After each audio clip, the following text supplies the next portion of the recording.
La passion et les rêves sont comme le temps. Rien ne peut les arrêter. Et il en sera ainsi tant qu'il y aura des hommes prêts à donner un sens au mot liberté.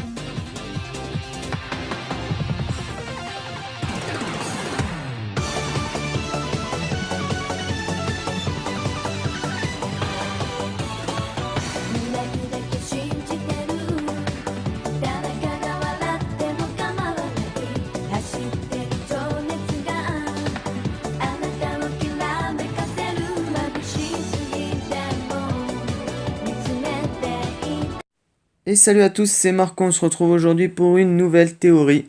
Une théorie sur le gouvernement mondial de One Piece. C'est parti! Et pour commencer, Oda s'est inspiré de l'ONU pour faire le gouvernement mondial. Maintenant, j'en suis sûr et certain. Vous allez voir, dans quelques années, quand One Piece, ça sera la fin quasiment, vous allez dire, eh oui, Marco le grand Marco, le meilleur de tous, Marco, il avait raison. Parce que le gouvernement mondial est inspiré de l'ONU. Et je vais vous prouver pourquoi dans cette théorie. Alors, l'ONU regroupe tous les pays du monde, sauf la Corée du Nord et un autre, je sais plus du tout comment il s'appelle. Et le gouvernement mondial, Spandam, a dit qu'il regroupait les 170 pays, plus la région de Grand Line. Donc déjà, je pense que ça fait tous les pays du monde de One Piece, à peu près quoi. C'est une estimation, mais je pense que ça fait tous les pays. Ensuite, l'ONU. C'est quoi son but, même s'ils le font pas tout le temps? Garder l'ordre et la sécurité dans le monde. Le gouvernement mondial, ils disent qu'ils veulent faire quoi? Garder l'ordre et la sécurité dans le monde. Déjà, ça fait déjà deux points là. Ça colle, ok? Ensuite, l'ONU, il y a tous les pays au conseil, mais il y en a 5 qui dirigent en gros. C'est les 5 là qui dirigent le monde en fait, l'ONU. Il y a la France, les États-Unis, la Russie, l'Amérique et la Chine. Ce qui fait penser aux 5 Goro de One Piece. Et j'ai regardé les styles des 5, ils ressemblent à peu près tous aux 5 pays. Il y en a un, celui avec le sable, c'est le chinois.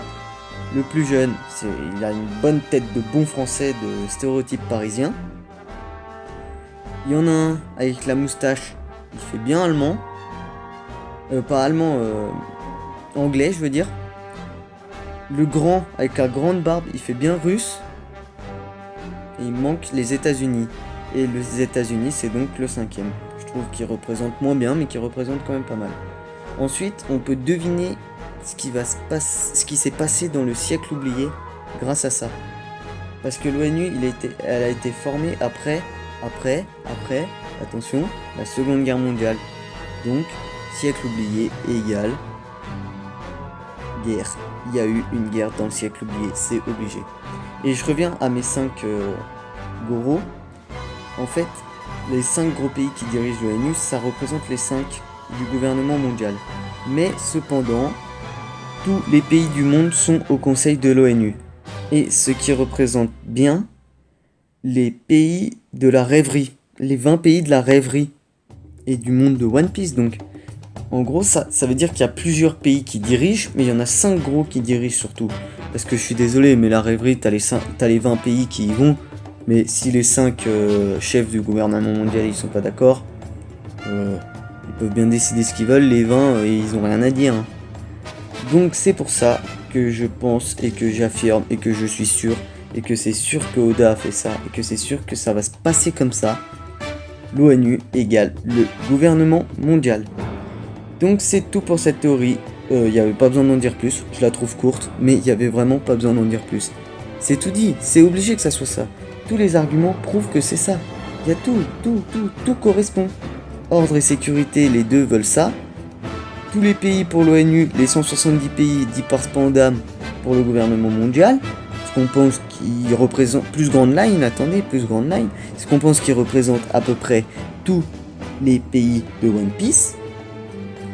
Ensuite, l'ONU, il a été formé après la Deuxième Guerre mondiale, ce qui peut faire qu'on suppose que le gouvernement mondial a été formé après une guerre, donc dans le siècle oublié, vu qu'on sait tous que le gouvernement mondial a été fait après le siècle oublié, était formé après le siècle oublié. Ensuite, l'ONU avec les 5 grands pays qui dirigent. Le gouvernement mondial avec les 5 grandes personnes qui dirigent. J'ai perdu leur nom. Et qui ressemblent fortement aux stéréotypes de chaque pays. Je pense au français surtout. Le français c'est quand même bien. Le chinois aussi. Ça ressemble quand même pas mal. Hein. Ça fait très samouraï et tout avec le sabre et tout. L'anglais ça ressemble aussi un peu. Le russe un peu moins mais ça va. Et l'américain vraiment moins mais je pense quand même que ça va...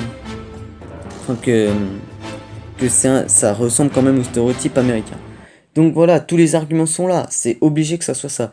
Donc cette théorie, j'y crois. Dites-moi dans les commentaires ce que vous en pensez, si vous y aviez déjà pensé, si vous pensez que c'est totalement irréel, et expliquez-moi pourquoi vous pensez ça. Tant que vous êtes constructif, ça me va. Et si vous êtes tout à fait d'accord que vous aviez pensé et que vous aviez plus approfondi et trouvé plus de choses que moi, parce que je dis pas que je suis parfait, j'ai pu oublier des choses ou mettre trop de choses que ça se trouve c'est pas du tout ça. Dites-moi ça dans les commentaires. Merci à tous. Et si ça vous a plu, abonnez-vous.